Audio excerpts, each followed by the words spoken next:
Hi, I'm Peter Ilgenfritz, and I'm the interim pastor here at the Congregational Church of Boothbay Harbor. And this is our midweek in these times, an opportunity to pause, reflect, and hear a word of encouragement in the midst of these challenging days.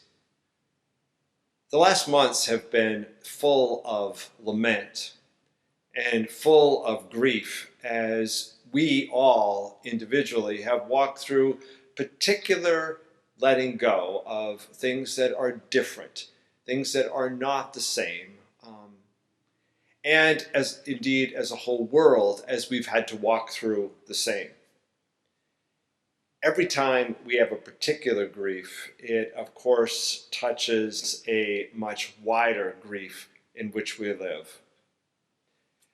We're gifted today to have Reverend Bob Dent share his experience of walking through these days and his own experience of walking through this time of grief and lament. Bob, it's a gift to have you with us today. Some days ago, Peter Ilgenfritz asked me one of those questions that gets hold of you, sets you to thinking, won't let you rest for the rest of the day, and keeps you up half the night, and forces you up early in the morning to go to the keyboard and start writing.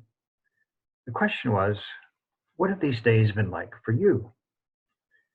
Given the times we've been going through, that's quite a question.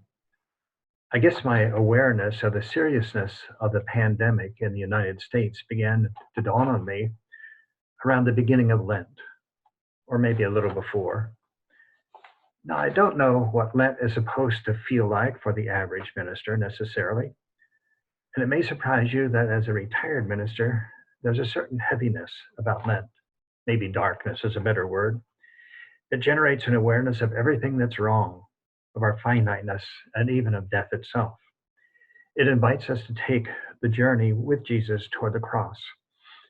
Obviously, we know how Lent ends, the dark shadows, the diminishing light of the tenebrae, and eventually the agony of the cross.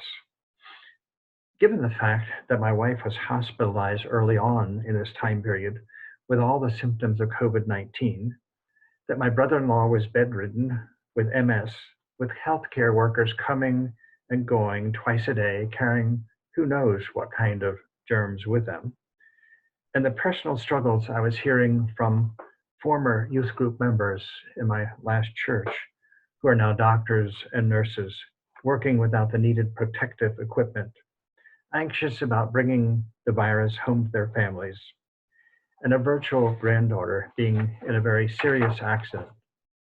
The weight of darkness seemed very heavy. On top of that, as days progressed, we were hearing about an unthinkable number of deaths from this merciless virus. Now, how can one cope with all of this heaviness? Clearly, I'm aware that the end of Lent is not really Good Friday, but Easter Sunday. And yet Lent is 40 days long, and how can we get through it without choking? This year, during this period of darkness, I found a particular prayer in the Ayuna prayer book that became particularly meaningful to me. And this is the prayer. O Lord, creator of all light, with the rising of the sun this morning, may the greatest of all light, your love, rise like the sun within our lives and hearts. For me, trying to let the Creator's love rise like the sun each day in my faulty life provided at least a little light to find my way through this particular Lenten pandemic period. And I began to wonder, what is it like to let the Creator's love rise up in our hearts?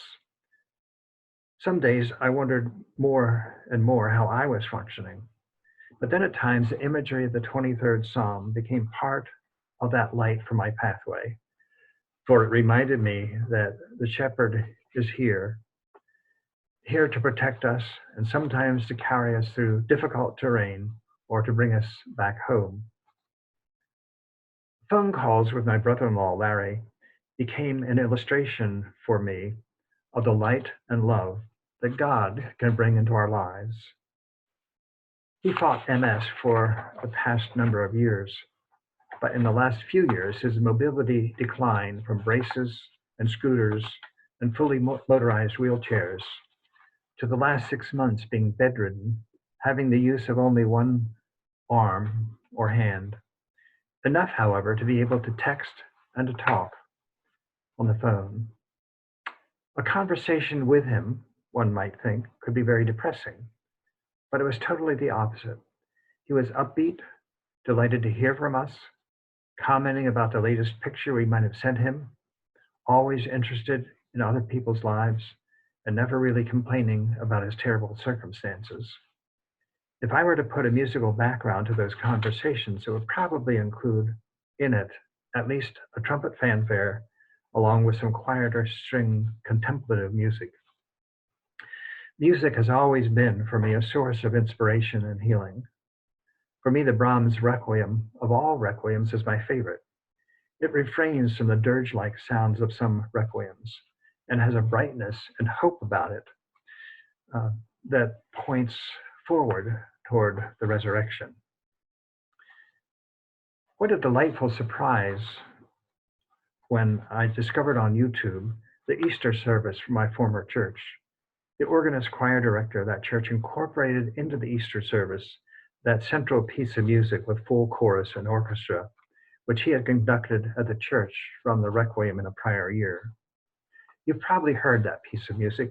It's called "How Lovely is Thy Dwelling Place, O Lord of Hosts." Thinking back over the last few years, I'm very happy to say that, or the past few weeks, happy to say that my wife did get home from the hospital and didn't have COVID-19 after all. Unfortunately, my brother-in-law, Larry, did get the coronavirus and died after a couple of weeks or so on a ventilator in the hospital. That does add to the shadows of our lives in this time period, but our memories of him continue to brighten our days. And we also picture the Good Shepherd leading Larry not only through the valley of the shadow, but welcoming him to the home to which the Brahms Requiem points. As I journeyed through these past few weeks, there was another piece of music that played itself out in my mind and helped me during these shadowy days. It was written by Amy Grant. When our daughter Jan was a teenager, she introduced me to Amy Grant music, and I've always been so grateful. The song I'm thinking of is "Thy Word is a Lamp unto My Feet." The prayer from Iona with which we began, and remembering that God's love communicated through the scriptures can be for us a light unto our way, as mentioned in the Psalms and lifted up by Amy Grant's music, has been helping me through this time period. Not only has it given me strength for each day, but it also pushes me to find ways that I can share that love in one way or another with others, especially in this time period where we're socially distanced, but fortunately not personally disconnected. It's truly a blessing that so many people are finding so many creative ways to show kindness, compassion, and love for others during this period of time. It's definitely been truly inspiring, and I'm sure that many of you have been part of that creative blessing, or we've felt that blessing from a number of you. I've always believed that perhaps music was the first language for humanity, even before words. So I would like to conclude today by sharing with you the song I mentioned that has meant so much to me, "Thy Word" by Amy Grant. And I pray that the greatest of all light, God's love, may also rise like the sun in your hearts each and every day as you continue to struggle with the complications and the blessings that accompany this pandemic and beyond.